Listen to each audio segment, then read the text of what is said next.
This is a video on how to fight New York City parking tickets. The first rule is that there is no way to really fight them.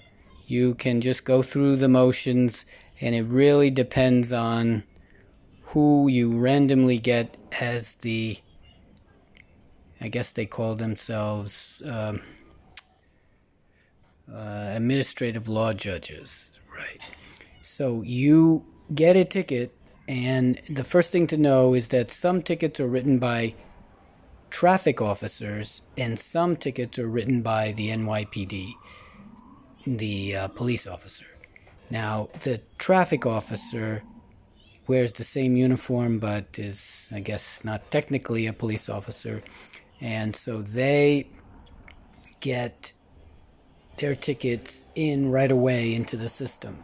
But the NYPD, as the administrative law judge says, puts them in whenever they want to.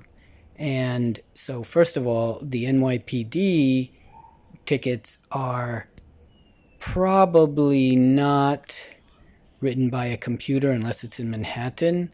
So they're much more likely to have issues. And if we look at this one, it is scribbled. This is the service copy, I think they call it. And service copy down at the bottom here.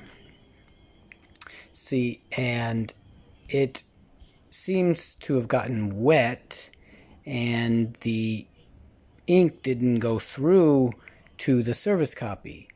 And I thought that that wouldn't matter, but it turns out that it does matter. And everything was illegible on this ticket, except for a few things that this officer rewrote with a pen, it seems. And again, I thought this wouldn't matter, but it really depends on the administrative law judge that you get.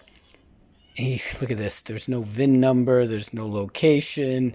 I kind of scratched out things where he scribbled something here. And, in front of it. So there is a location here, but that was scribbled on later. And, yeah, so this whole one doesn't really make sense. But in the end, I scribbled out the officer's name too, so that, not to make... Look at this. It's copyright 2016. Wow. So it turns out that a ticket like this can actually be disputed and dismissed. And this is a service copy. There actually is a real copy, which was never given to me. And so we want to look at a few other things on this. If we go to the next thing this is the parking lot that we're talking about for this disputed ticket. And this is just some random shot of what Street View, Google Street View has for this parking lot. And if you see, this is not related to the ticket, but some random Street View shows that it appears that this is a police parking lot, and the ticket had to do with the police parking lot being too close to the entrance, even though it was not even close to the entrance. But it appears that police officers actually park on the sidewalk. So this is how unusual this entire area is, right? So let's go on, and if you looked at the ticket, there was actually a part of the law that it talks about. And here's the law that it was in violation. It's a driveway law. You can't park in front of a public or private driveway, except that it shall be permissible for the owner, lessor, or leasee of a lot accessed by a private driveway to park a passenger vehicle registered to him/her at that address in front of such driveway, provided that such lot does not contain more than 2 dwelling units, and further provided that such parking does not violate any other provision of the vehicle and traffic law or local law or rule concerning stopping, parking, stopping, or standing of motor vehicles. This prohibition herein shall not apply to driveways that have been rendered unusable due to the presence of a building or an fixed obstruction, and therefore are not being used as defined in some other part of the law. So they're basically saying that people with 2-family or below homes can park in front of a driveway if it's their own car. And so it says that you basically cannot block the driveway, right? Block it, not make it a little bit close to it, right? It says it cannot be blocked. Somewhere there it says that, provided it. So that's the driveway law in front. So in front of. So that's the key word. It says in front of public or private driveway. You have to be parked in front of it. But I guess it's vague as what the definition of in front is. So if you're near it, is that in front of it? I don't think so.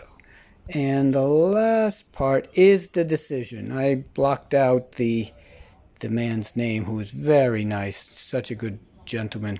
But here's a decision. This is what you'll get if you go in. I highly recommend going in rather than doing it online, because online you basically are putting them out of jobs. So you want to do it there. And here it is, not guilty. And if you read it, ticket dismissed, I think it's ticket dismissed, a defective. Upon examination of the ticket, it is found that the location of the alleged violation